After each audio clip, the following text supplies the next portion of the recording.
کیا محبت اتنی طاقتور ہوتی ہے؟ کیا محبت کے اندر اتنی جان ہوتی ہے کہ 1 2 3 4 ایک دوسرے کے پیچھے جنازے جانے شروع ہو جائیں؟ کیا محبت ایک کے جانے کے بعد دوسرے کی زندگی کو بھی ختم کرنے کا نام ہے؟ ایک ایسے ہی داستان لے کے میں آج کے آپ کے سامنے آؤں کہ محبت کی طاقت کو جب دیکھیں گے، رشتوں کی مضبوطی کو دیکھیں گے، اس زمانے کے اندر جب بکھرتے ہوئے رشتوں کے درمیان کے محبت کی شدت دیکھیں گے، آپ حیران رہ جائیں گے۔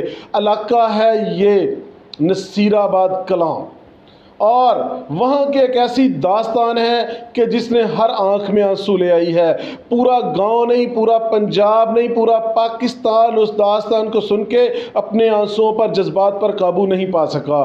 یہ وہاں کی ایک اس فیملی کی کہانی ہے جو رانجھا فیملی ہے، یعنی جٹ فیملی ہے، اس کی ایک سب کاسٹ ہے رانجھا۔ اس سے تعلق رکھنے والا ایک ایسا نوجوان ہے جس کا نام ہے قاسم رانجھا، اور اس کی عمر ہے بالکل نوجوان ہے، 20-25 سال کا بھی، 24-25 سال اس کی عمر ہے، اور یہ 4 بہنوں کا اکلوتا بھائی ہے۔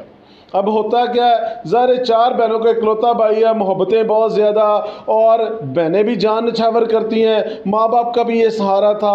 ہوتا کیا ہے کہ قاسم رانجھا بیمار ہو جاتا ہے اور اس دنیا سے چلا جاتا ہے۔ اب کہانی اصل موڑ یہاں سے لے گی۔ کیسے ہوتا ہے کہ یہ جو ہے قاسم رانجھا فوت ہو جاتا ہے، خاندان کے اندر، گاؤں کے اندر ہر آنکھ اشکبار اس بات پر ہوتی ہے کہ اکیلا بیٹا تھا اور وہ بھی بیچاروں کا نہیں رہا۔ لیکن کہانی جب اگلا پوائنٹ لگتی ہے تو 2 دن گزرتے ہیں، اور یہ بہنیں جو 4 بہنیں اس پر جان نچھاور کرتی ہیں، جو جان دیتی ہیں، ان میں سے ایک بہن اپنے بھائی کی صدمہ برداشت نہ کرتے ہوئے وہ بھی بھائی کے غم میں رو رو کے تیسرے دن بھائی جو فوت ہو جاتی ہے۔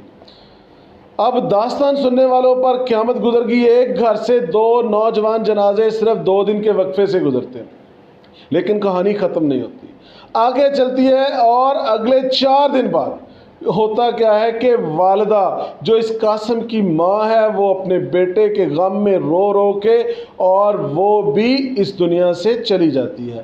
وہ گھر جہاں پر چند دن پہلے خوشیاں تھیں، ہنستے کھلکھلاتے تھے، ایک کے بعد ایک جنازہ جا رہا ہے۔ سب سے پہلے قاسم فوت ہو جاتا ہے، اس کے غم کے اندر اس کی بہن ہے، وہ 2 دن بعد فوت ہو جاتی ہے، اور 4 دن جب اس کو فوت ہوئے کو گزرتے ہیں تو ان کی جو والدہ ہے وہ بھی صدمے کو برداشت نہیں کر پاتی، اور وہ بھی اس جہان فانی سے چلی جاتی ہے۔ اب ہر گھر، ہر انسان جو بھی تھوڑا سا بھی درد دل رکھتا ہے، اور اس کے دل میں یہ تکلیف تو محسوس ہو رہی ہے، لیکن کہانی ابھی بھی ختم نہیں ہوتی۔ کہانی اور اپنے دردناک پہلو کی طرف چلنا شروع کر دیتی ہے جب ان تینوں کے فوت ہونے کو 15واں دن ہوتا ہے۔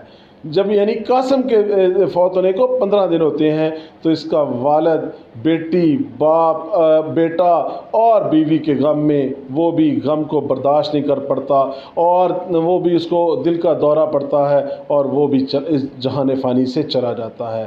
جب یہ 4تھا جنازہ ایک گاؤں سے، ایک گھر سے، ایک کے پیچھے، اور صرف 15 دن کے اندر 4 وہ رشتے ایک دوسرے کے ساتھ جڑے ہوئے اس دنیا کو چھوڑتے ہیں، تو کوئی ایسا سنگ دل ہی ہوگا جس کو اس پر افسوس نہیں تھا، جس کی آنکھ نم نہیں تھی، جس کی آنکھوں میں اشک نہیں تھے، اور ہر گھر بیک وقت دیکھ رہا تھا کہ بدقسمتی کیسی ہے کہ 15 دن میں 4 جنازے، اور دوسری سائڈ پر دلوں کے اندر محبت کیسی ہے، ایک رشتوں کے اندر جڑے کیسے ہیں کہ ایک صدمہ برداشت نہیں ہو رہا۔ اور اللہ پاک اس فیملی کو صبر جمیل عطا فرمائے، اور ان بہنوں کو جو بھائی کے بغیر رہ گئی ہیں، ان بہنوں کو جن کے ماں باپ بھی چلے گئے ہیں، اللہ پاک صبر بھی عطا فرمائے، اور وہ جو دنیا سے چلے گئے ہیں ان کو غریق رحمت کرے، اور اس طرح کا صدمہ اللہ پاک کسی پر بھی نہ لائے۔ آپ کو کیا لگتا ہے کہ کس طرح سے ان یتیم بہنوں کو صبر آ سکتا ہے، یتیم بیٹیوں کو صبر آ سکتا ہے؟